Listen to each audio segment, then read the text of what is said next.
It's up!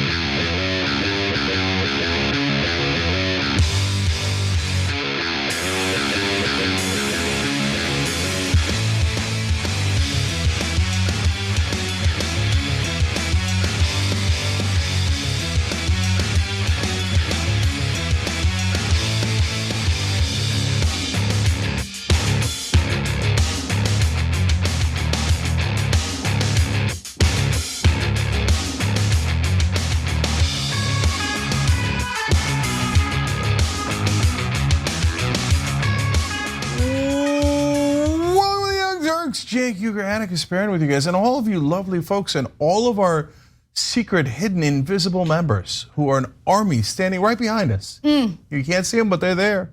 Okay, and more will arrive today.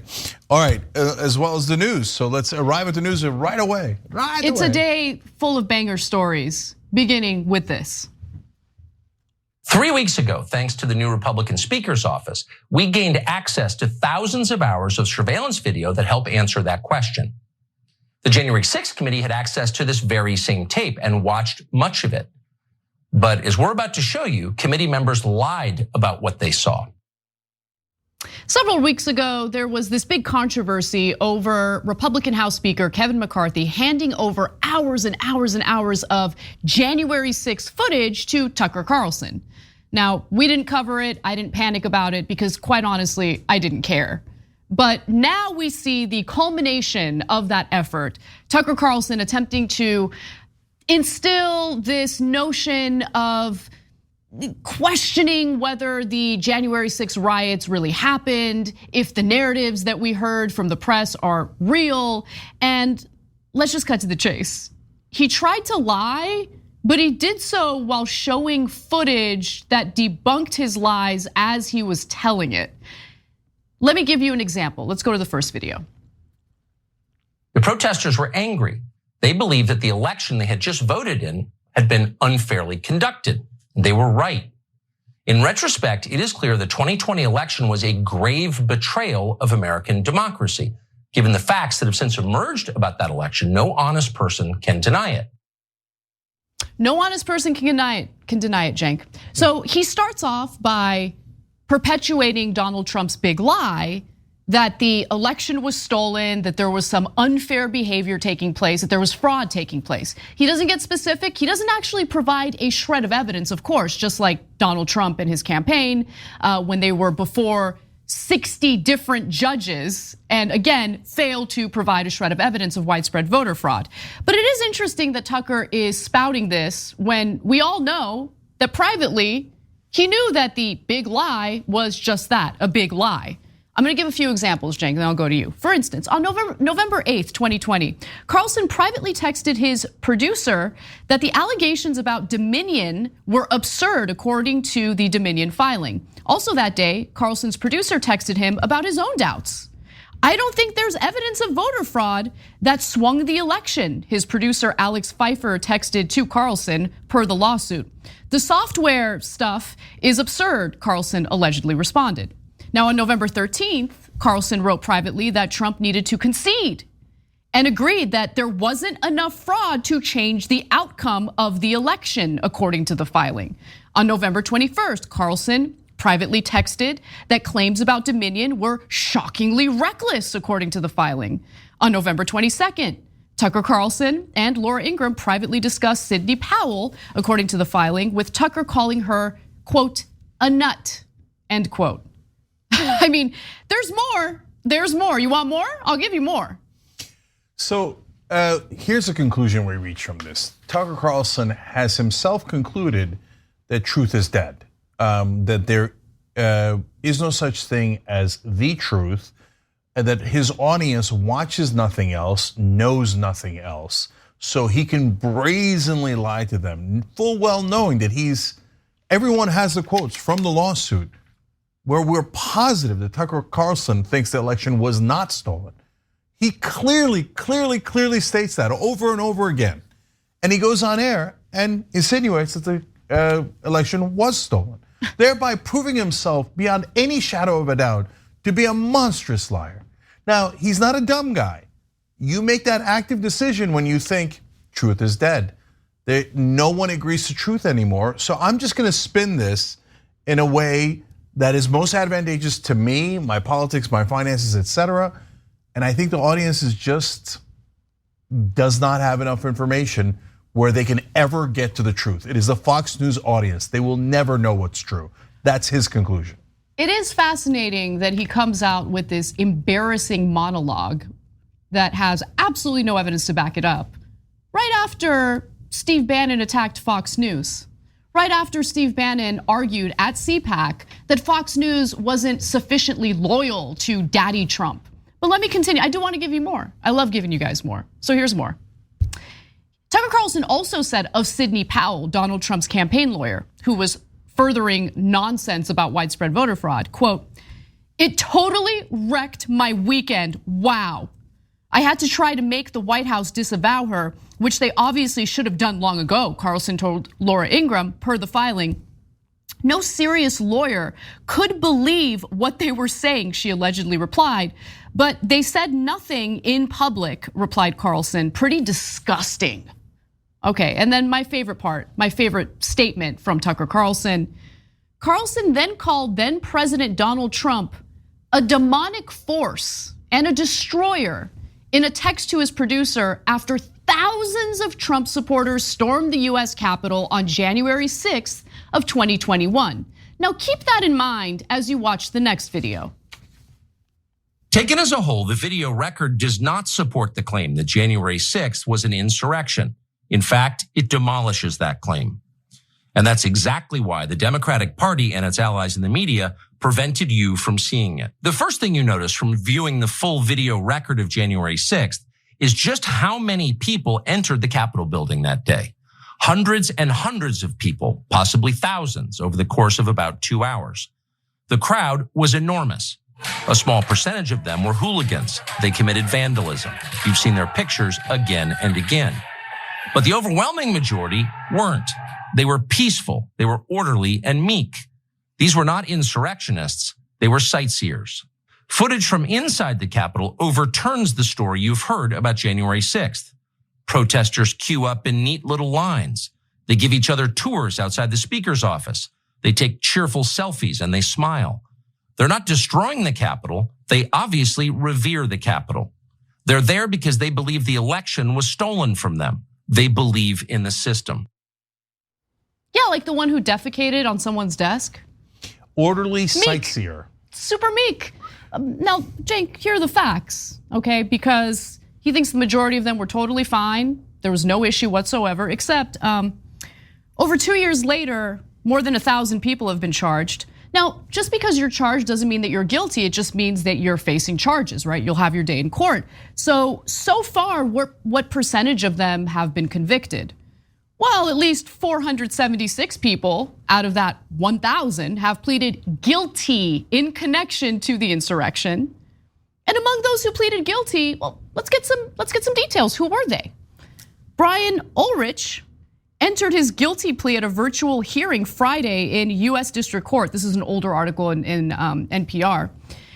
In US District Court in Washington, D.C., the 44-year-old from Guyton, Georgia, is the second oath keeper to plead guilty to sedition charges in the highest profile case to emerge from the federal investigation into the Capitol riot.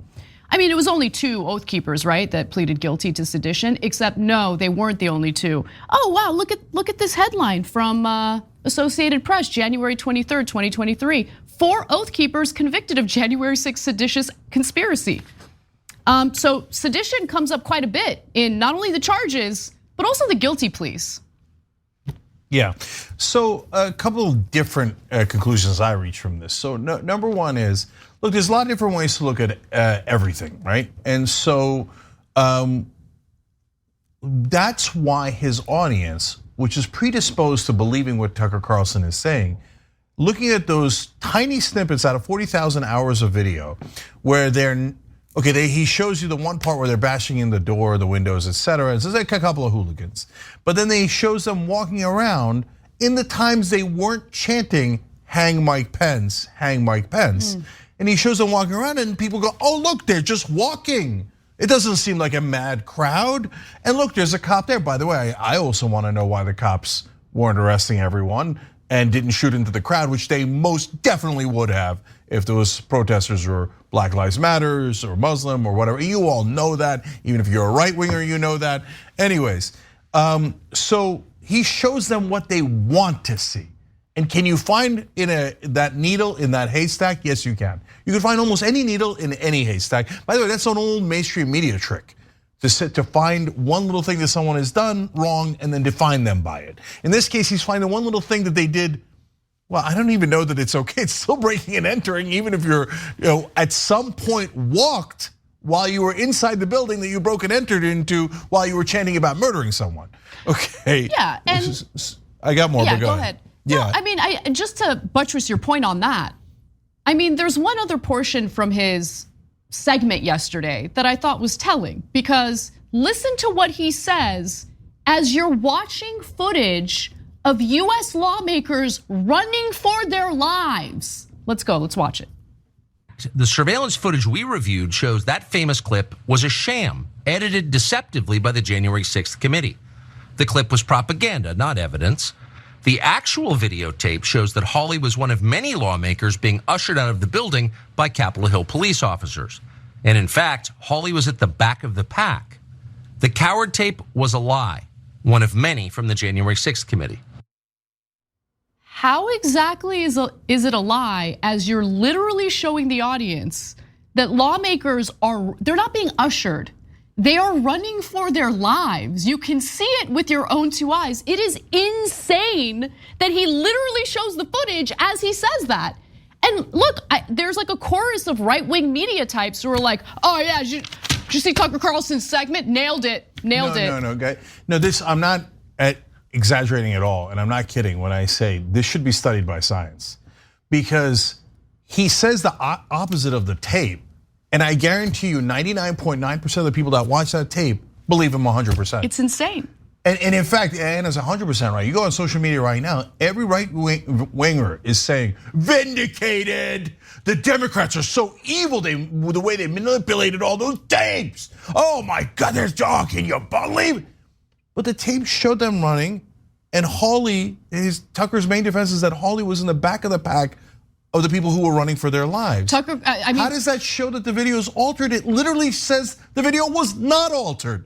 And they literally were afraid for their lives, including Hawley. It proves the exact opposite of what he was saying on tape. But I guarantee you, nearly 100% of the 3 million or so people that watched Tucker Carlson last night, they all believed what he said and not what their lying eyes were telling them. It's amazing. Amazing. I swear to God, it should be studied by science.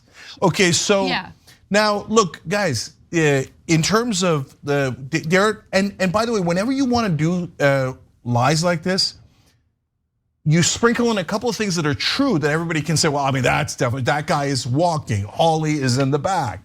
Well, I guess those things are true, right? And one of the things that are true is that a lot of the people in that building, if not most of them, if not almost all of them, truly believed that Trump had won the election and that Biden had stolen it. And so that's why, in a lot of ways, directing our anger and our wrath and our laws against these guys, while justified for the crimes that they committed, is misdirected, because it should be at the people who actually led the proceedings, the people who organized the actual coup. But the problem with legislators, including Democrats, and most especially Democrats, is that they love the elites. And so they're never gonna punish Bannon or Navarro or Trump. Never, ever, ever. They're just gonna use it for political talking points. Instead, they're gonna take it out on those schmucks who I think genuinely did believe that Trump had won. But why did they believe Trump had won? Because guys like Tucker Carlson, behind the scenes, said Trump is a demonic force and he will destroy everything in his path. And I don't want it to be us. That's the rest of that quote. I don't want it to be us. That was a super active, conscious decision to lie to his audience because he was afraid of both his audience and Trump. So he makes that active decision. We're gonna lie to all these people and tell them that Trump won the election. And then once they say that over and over again, January 6th was inevitable. Of course, you were gonna get some percentage of right-wingers who were gonna say, oh, should we commit violence to take back the government that is ours? We've been told our entire lives is ours and ours only. Of course they were gonna do that. once Tucker and the rest of Fox News made the fateful decision that they would support Donald Trump's lies rather than show people what the actual reality is, actually do news. And so to this day, he's still not doing news, he's doing the exact opposite. I mean, he is terrified of the audience. And that is what has been made very clear through the text messages, the depositions, all the information that we have learned so far through the Dominion defamation lawsuit against Fox News. It is a publicly traded company. They are concerned about the value of their shares, and they're terrified that their audience is going to abandon them for an outlet that's even further to the right. And so they are willing to not only engage in revisionist history, but honestly, anyone who has two brain cells to rub together would watch that segment and be deeply insulted by Tucker Carlson insulting their intelligence. I get confirmation bias. I get that we all want to believe things that we have preconceived notions about. But reality matters, living in reality matters. And for the Republicans out there who, for some reason, feel this, I don't know, it's almost like this knee-jerk reaction in providing cover for the Capitol rioters, just don't, right? How does it help you? How does it help the Republican Party? How does it help conservatives and their ideology in any way to provide cover for folks who very clearly broke into the Capitol, chanted all sorts of violent things, and tried to reverse the results of our democratic process? Other than being terrified about his audience, he also has no respect for them. No, he doesn't. He talks to them as if they're morons. Yeah, it's number one, he thinks he doesn't respect them enough to tell them the truth and then adjust their expectations, opinions, etc., and his own to fit the facts rather than their preconceived opinions, right? But secondarily, even more devastatingly, he thinks these guys are a bunch of morons. They're never gonna figure out the truth. They're never gonna figure out that I'm brazenly lying to them, even though I'm on the record in a court case with definitive quotes where I know for a fact that it was not stolen and that they're a bunch of schmucks. But I'm gonna lie to them over and over and over again. Guys, every once in a while, people will criticize me, say, Cenk, you're too tough on right-wing voters. You are, I think you are. Okay, I'm not anywhere near as tough on right-wing voters as Tucker Carlson is. Oh, that's a good point. Tucker Carlson thinks they are the dregs of society, just the very bottom of the barrel, just the dumbest people in the whole wide world who couldn't see the truth, even if he puts it in video form right in front of them. I wouldn't be surprised if he mocked them after that segment. I guarantee you he had a belly laugh. And then this morning when he sees all of those moron right-wing pundits online going, oh yeah, they were just tourists and sightseers, man. Tucker proved it. He must have had another round of laughs. Look at all these, not only my viewers, but the so-called thought leaders on the right. All decrepitly evil or just so painfully stupid that they can't see straight. That's not my opinion. That's definitively Tucker Carlson's opinion. We know every intelligent person knows what he actually thinks. It's on the goddamn record. Yep. He thinks there's not a single person in his audience that's intelligent enough to actually look up the reality. Amazing. It is amazing. When we come back from the break, there's one other portion from his segment that I think is worth diving into, and that's when he commented, it was very brief, on Ashley Babbitt getting shot and killed during the riots. We've got that portion along with Republican lawmakers speaking out against Tucker Carlson when we return.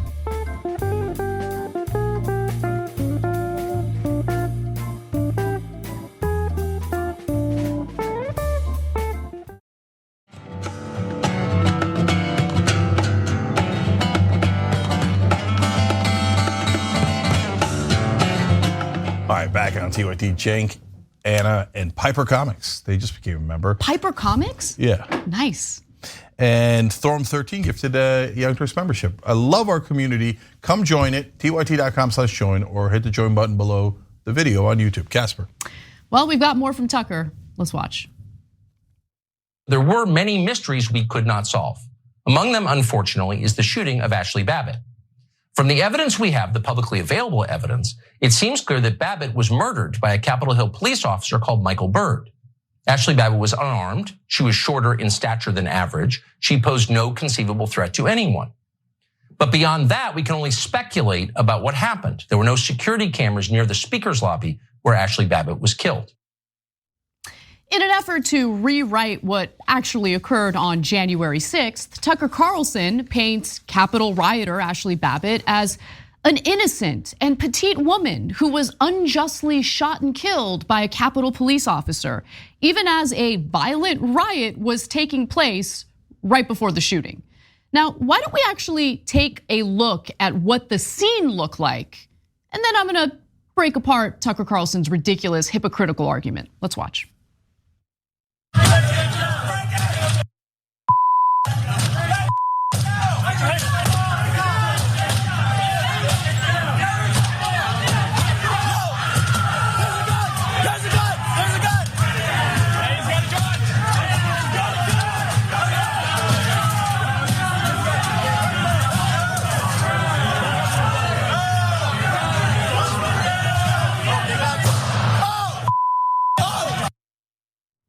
Okay, so since Tucker Carlson had difficulty, investigating what happened to Ashley Babbitt, I'll help him out.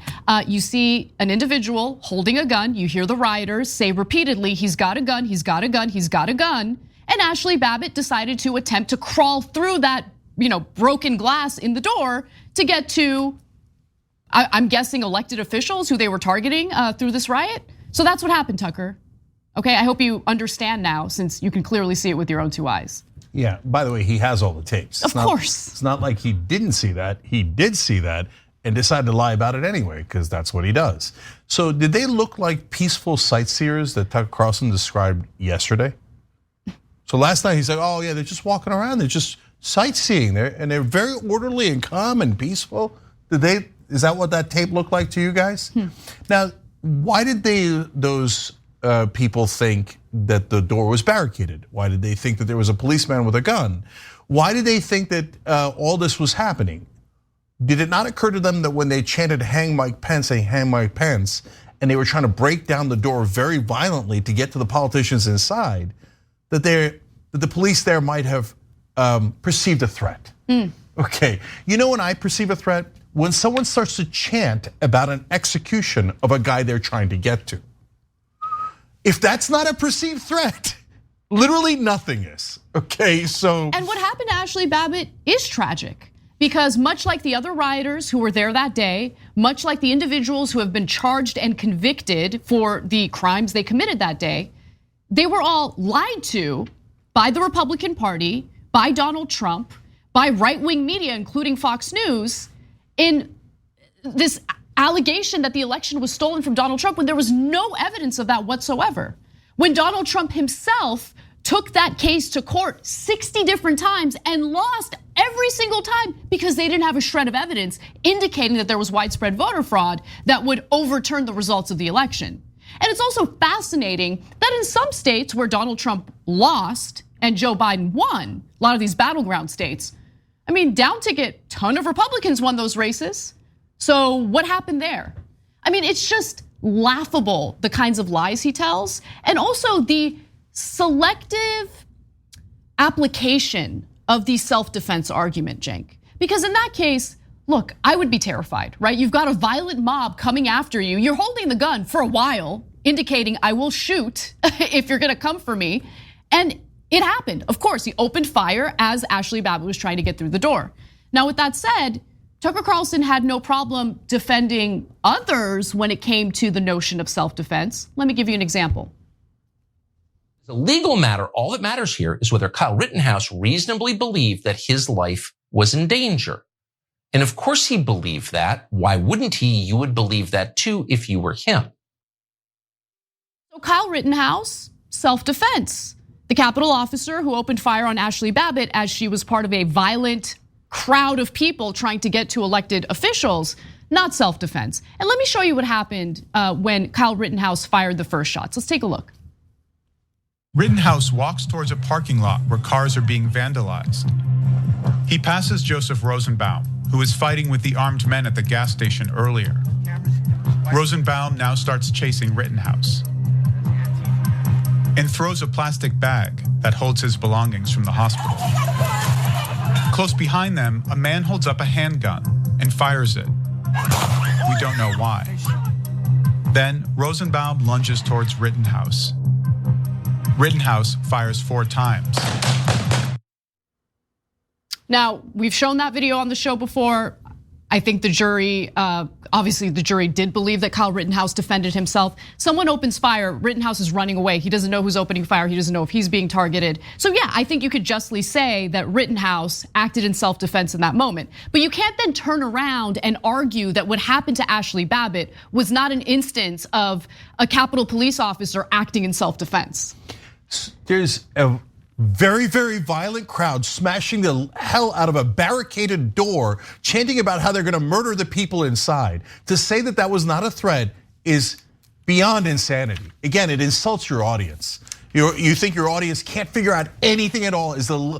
Every one of them is the least rational person you've ever met in your real life. You can't tell that that is a violent mob looking to do harm to the people inside. And remember, the cop isn't thinking if you come for me. And the cops did not fire when they broke down the initial barricades, when they entered the building. This is the very inner sanctum of Congress. There's nowhere left to run. And he's firing to protect the legislators that the mob is saying out loud that they are going to murder. I've never seen a more justifiable shooting in my life. But Kyle Rittenhouse had a plastic bag thrown at him, so he gets to murder someone, and that's self-defense. And the cop protecting those people who are threatening, whose lives are threatened, didn't do it in self-defense. Get out of here. No reasonable human being can believe that. But there is one thing that you guys should be super mad about. All those cowards who saw the cop had a gun, who saw the door was barricaded, and who knew that the cop had to shoot because they're almost there, right? And let the woman go first.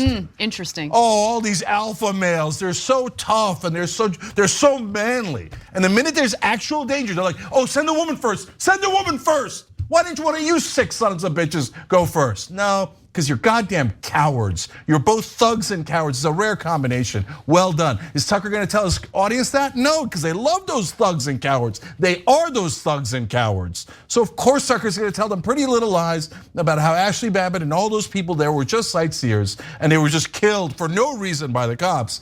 You'd have to be monstrously stupid to believe that, and here we are. Almost, I don't know, to my knowledge, every single right winger online believes it with 100% certainty now. They've all lost their minds. They're in an absolute cult. I hope to God that the voters are not in the same camp, that they have just one scintilla of sense left if you're a Republican voter, but I'm not positive. Well, we're not the only ones who disagreed with Tucker's spin on what occurred on January 6th. In fact, some Republican lawmakers have spoken out, including Mitch McConnell, who is the majority leader, well, the leader for the Republican Party in the Senate. Now, with that said, let's take a look.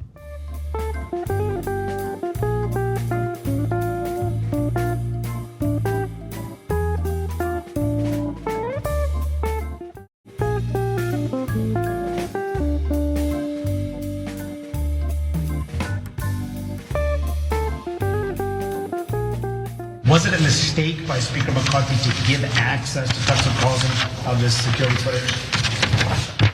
My concern is how it was depicted, which is a different issue. Clearly, the chief of the Capitol Police, in my view, correctly describes what most of us witnessed firsthand on January 6th.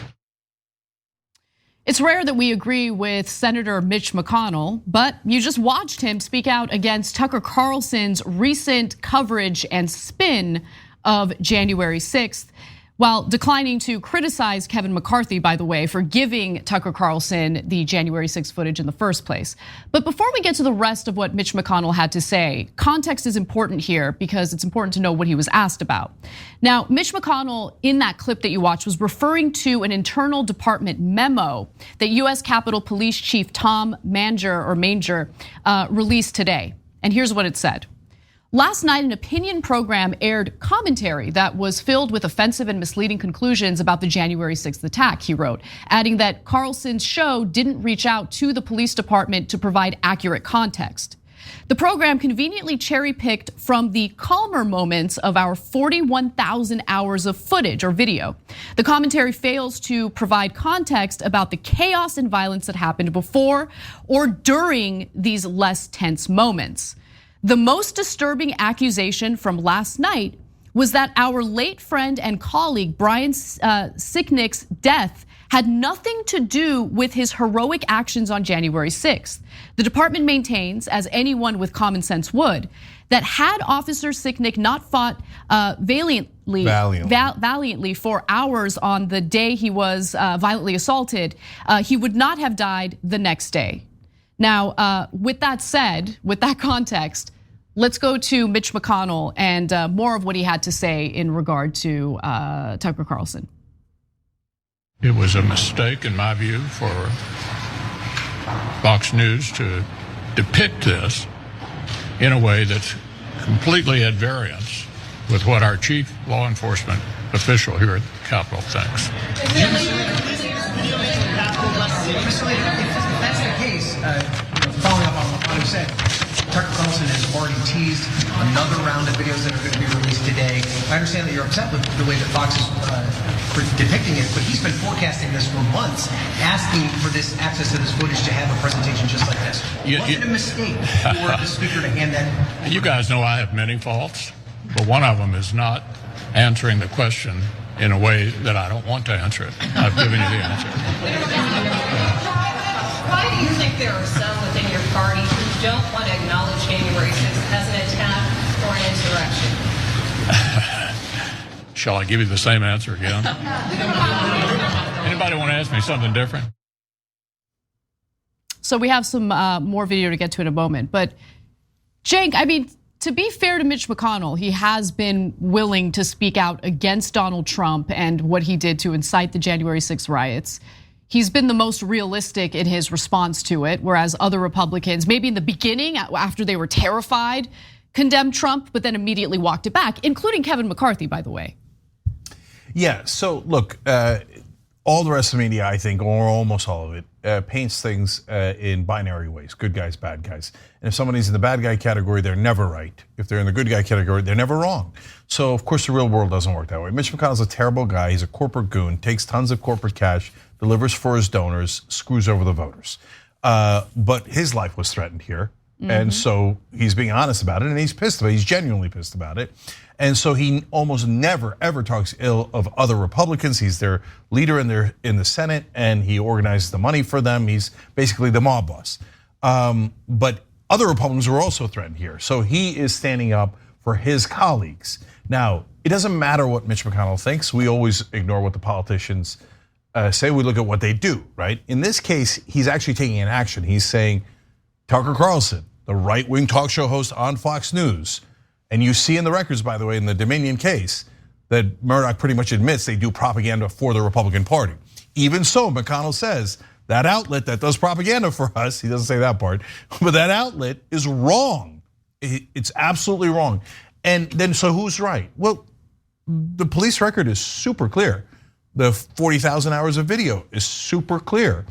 Every part of this is clear. We just showed you the video of when they were about to get past the barricades and there was the shooting. We've shown you the hang Mike Pence videos. There is an actual reality. 2 + 2 does actually equal 4. So in this case, McConnell says, yes, it equals 4. And then the reason it's a news event is because a guy who is this much of a notorious liar, Mitch McConnell, is actually telling the truth in a rare case. Right. And honestly, like we said, it's because it personally affected him. Look, that is a great point, and that's 100% true. Mitch McConnell sat by as Donald Trump spewed lies about pretty much everything during his presidency. McConnell was unwilling to ever speak against him until Trump's lies put his life in danger. So that's a fair point. But with that said, there is another Republican senator, Thom Tillis, who spoke out against Tucker Carlson's spin on January 6th. Remember, Tucker Carlson made it seem like the Capitol rioters weren't rioters at all. There were a few hooligans, right? Just a few people who caused some vandalism, but the majority of the crowd was just peaceful, calm, total pacifists. Thom Tillis, though, not buying it. Let's watch. I think it's bold. I was down there, and I saw maybe a few tourists, a few people who got caught up in things, but when you see police barricades breached, when you see police officers assaulted, all of that, or you had to be in close proximity to it, if you were just a tourist, you should have probably lined up at the visitor center and came in on an orderly basis. Now, Tom Tillis is a senator from North Carolina, but I'm sure he's nothing more than a rhino. Rhino, Republican in name only, because he's not providing cover for rioters and Donald Trump. Yeah, and by the way, though, that they do think that way now. Now, if you will not lie for Donald Trump, if you will not say things that are demonstrably false, you're a rhino. Real Republicans are unapologetic liars. They never tell the truth. They always say they should win no matter what happens. They don't believe in democracy and they believe in violence. That's what they're saying are real Republicans. And Tom Tillis here made a fatal mistake saying something that's true. There's a good chance he will be primaried, and that might be the last term that Tom Tillis gets in office, because real Republicans don't ever tell the truth. So that's the state that we're in now. I wish it weren't the case, but the Republican Party is in an absolute trance. They can't see anything straight. Here, I'll give you one last thing. Donald Trump raised hundreds of millions of dollars for defense of the stolen election of 2020. Well, and he now has all these statements about, oh my God, those poor, they're not rioters, they're poor innocent people, et cetera. Then why didn't you pay their legal defense? Yeah, why didn't you pardon them as they were getting arrested? I mean, over 400 of them are in prison right now, and they had, some of them could barely put together a defense because they weren't rich, right? Yep. Donald Trump had all of the money. He could have helped all of them. He didn't help one of them. Correct. Look, this is an obvious truth. You all know he raised hundreds of millions. If you're right wing, you gave him the hundreds of millions of dollars. And you all know he didn't spend a dime of it to help those people who believed in him, who rushed that building because they thought that Donald Trump was telling the truth, that the election was stolen. But more importantly, that Donald Trump, if they got in trouble with the law, that Donald Trump would save them. And he did no such thing. In fact, in his final hours as president of the United States, he did pardon someone, and that was Steve Bannon, who also defrauded Republican voters by claiming that through his crowdfunding effort, he was gonna build the wall on our southern border. He did no such thing. He took the crowdfunding and put it in his pocket. So that's such a great point, Anna. So absolute last thing. Guys, again, if you're a right wing, you look up any of this stuff, okay? And you actually already know it's true. So he didn't pardon any of those guys who he thinks were perfectly innocent defenders of democracy, the great patriots. Didn't defend a single one of them. The one guy he pardoned was the guy who ripped those guys off. That's right. The guy who stole money from those guys. His co-conspirators admitted guilt. They're going to prison. The one guy who robbed the Republican voters is the only guy he pardoned and didn't spend a dollar on anyone else. Well, that's Donald Trump. And if you like that kind of guy who takes advantage of you, first you should get psychological help. And then secondly, look, man, that's on you. You're a masochist. You want to keep punching yourself in the face? Have at it, Hoss. We're gonna switch gears when we come back from the break and talk about the 4 Americans who were kidnapped in Mexico. It is a tragic story, but there's a lot to unpack there. So come right back, we'll share that and more.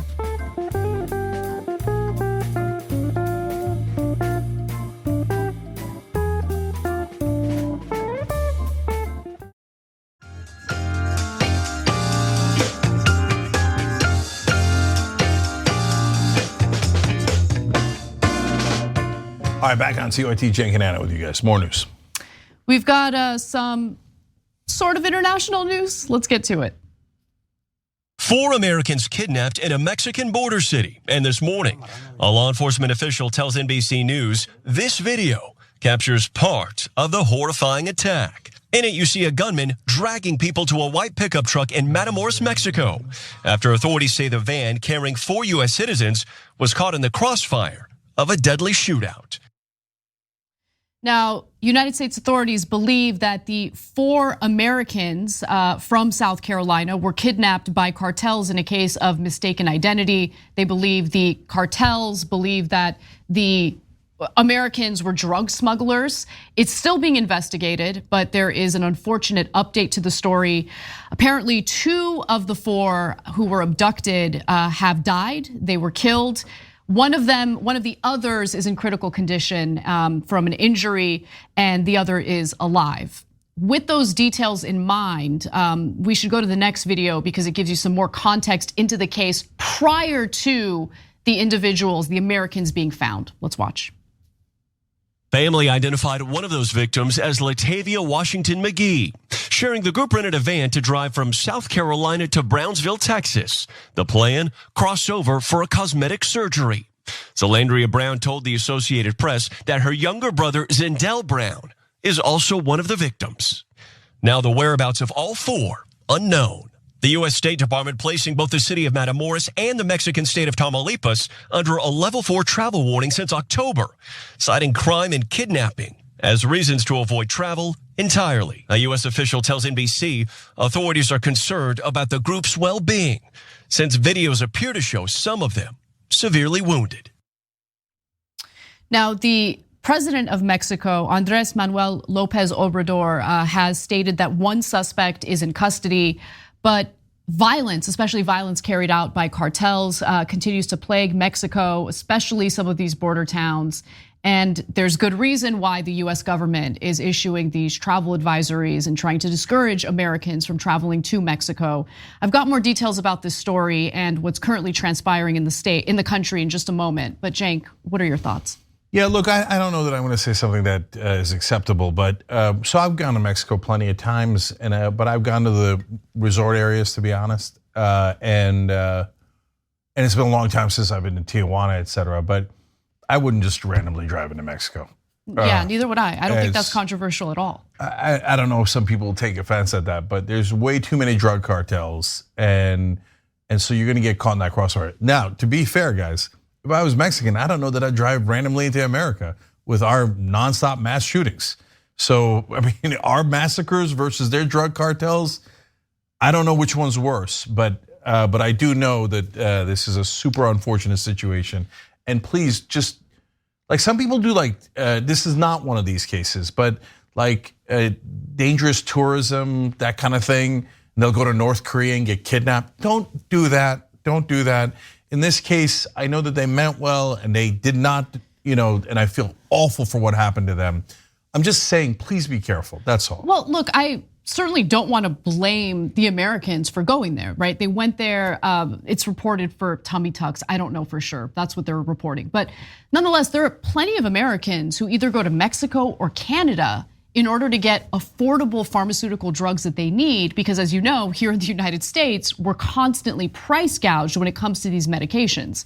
So when you consider the threat of violence in Mexico, and also the desperation that a lot of Americans feel in trying to obtain the medications they need to remain alive, this is just a dangerous combination, right? This isn't a story of Americans just willy-nilly. Yes, some do travel there for fun. In fact, I was on a cruise last year that stopped in Mexico, in 3 different parts of Mexico. No, but those are very safe areas. And it's important they be protected for tourism reasons, keep it real, et cetera. But I just had a family member drive through Mexico for 2 weeks, and seeing this story, it's part of the reason why I said what I said. It makes me think, like, I'm not sure he should have done that. So, anyways, but let's get to the implications. So let's get back to the American victims here. So Matamoros is a city that's actually dominated by different factions of the same drug cartel. And so they fight amongst each other, and that's why the violence is high in that area, and that's why the United States has issued this warning. The FBI would like to find more information. They're still investigating this, and they want to learn more about the suspects. So they had initially offered $50,000 for the safe return of the US citizens. It's unclear if they are still offering a reward for more information, especially since now we know where the 4 individuals are, right? 2 of them tragically have turned up dead, and 2 of them are alive. Now, one of the victims was identified as Latavia Washington McGee by her cousin, Aaliyah. And Aaliyah says that the group is from South Carolina, but had been traveling in a rental vehicle with North Carolina license plates when they entered Matamoros. And the FBI confirmed that the group was traveling in the white minivan with North Carolina license plates. That's Latavia, Washington. So far, I haven't seen any confirmation in regard to the identities of the two Americans who were killed. Now, Zalandria Brown of Florence, South Carolina, told the Associated Press that her younger brother, Zindel, was also among the 4 victims. She said she had been in contact with the FBI and local officials after learning her sibling had been kidnapped. Now, implications are interesting here, right? Because what happened is tragic, but you can always rely on right-wing politicians in the United States to want to take things a little too far. And one of those right-wing politicians is a war hawk like Senator Lindsey Graham. So let's take a look at what he had to say during a recent interview about this matter.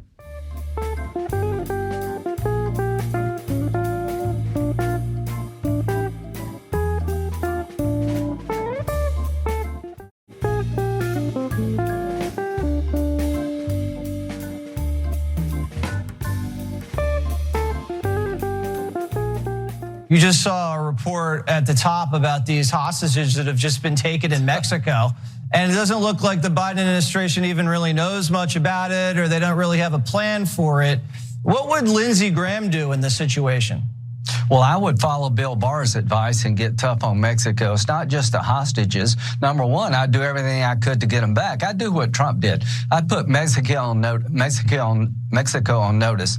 If you continue to give safe haven to fentanyl drug dealers, then you're an enemy of the United States. 70 to 100,000 people have died from fentanyl poisoning coming from Mexico and China, and this administration has done nothing about it. So Bill Barr's idea about, I'm going to introduce legislation, Jesse, to make certain Mexican drug cartels foreign terrorist organizations under U.S. law and set the stage to use military force if necessary to protect America from being poisoned by things coming out of Mexico.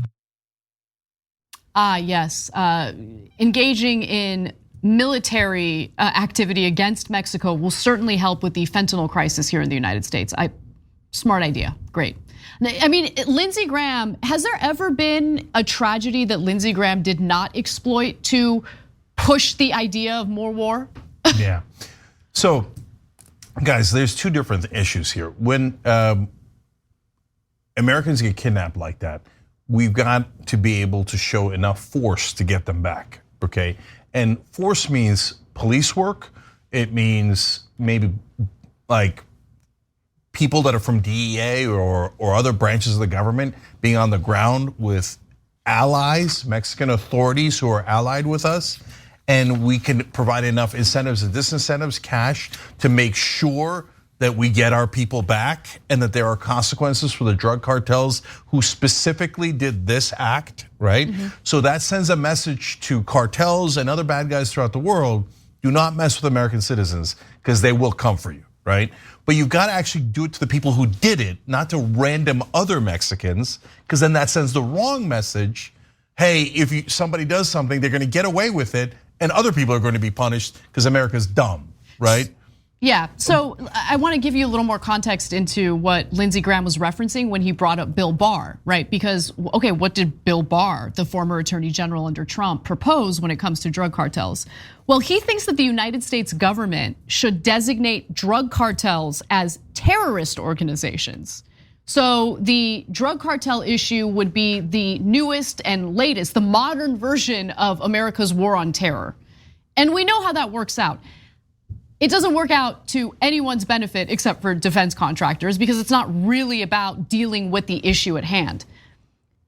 I'm gonna say something that's gonna upset people, but I don't care. This is why I can't stand the narratives that are pushed by either the far right, in this case, the war hawks like Lindsey Graham and Bill Barr, or the far left that has this like nonsensical idea that we should just have an open border policy because that's the kind and generous thing to do. I know, but I don't want anybody getting misled. Hold on though. So there are people who believe in the open border policy, but there's like 12 of them. So no Democrat, including the most progressive Democrats, Bernie Sanders, AOC, et cetera, believe in an open border policy. We do not have an open border right now. Biden is not in favor of that policy. I've never heard of an elected Democrat say that they're for open borders. There's a couple of activists who think that, but that's not a real thing on the left. Whereas the right you guys are conflicted. So now that's an interesting story too. That's not as simple as everybody else paints it to be. Because here's Lindsey Graham being the usual hawk that he is, warmonger, at every opportunity. Oh, somebody dropped a handkerchief. Let's invade Canada, right? And so he gets tons of money from defense contractors. He's one of the most corrupt politicians of my lifetime. So of course, the minute there's one crime committed, I mean, look, think about his logic.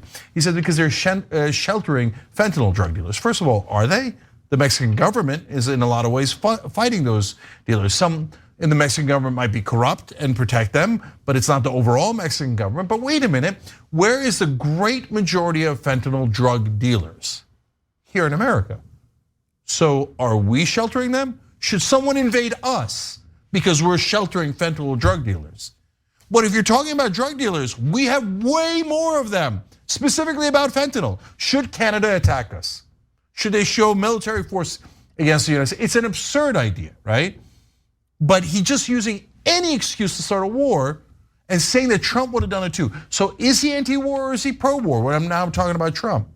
See, the reality is there's tons of right-wing voters, and you know me, anybody that watches this show knows there's no one that's more vicious to right-wing voters than I am, okay? But there is a streak of right-wing voters who are anti-war. Great. That is an actual real thing, and you should give credit to those guys for being anti-war. So are you in favor of Lindsey Graham and Donald Trump, who have both threatened to invade Mexico because of one crime? I mean, how many countries should invade us because of our mass shootings?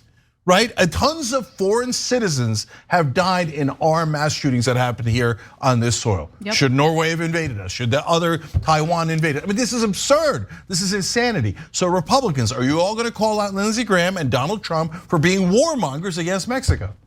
No, you're not. So that's the hypocrisy. But again, it's a little bit complicated because there are a couple of people on the extreme left who say open borders, and there's a bunch of people on the right who say no war, which is a good thing, and I will take that agreement. All right, we gotta take a break. When we come back for the second hour of the show, we've got more to get to, including a Wall Street Journal column arguing that 4-day work week actually makes American workers real sad. Is that true? We've got that and more coming up, don't miss it.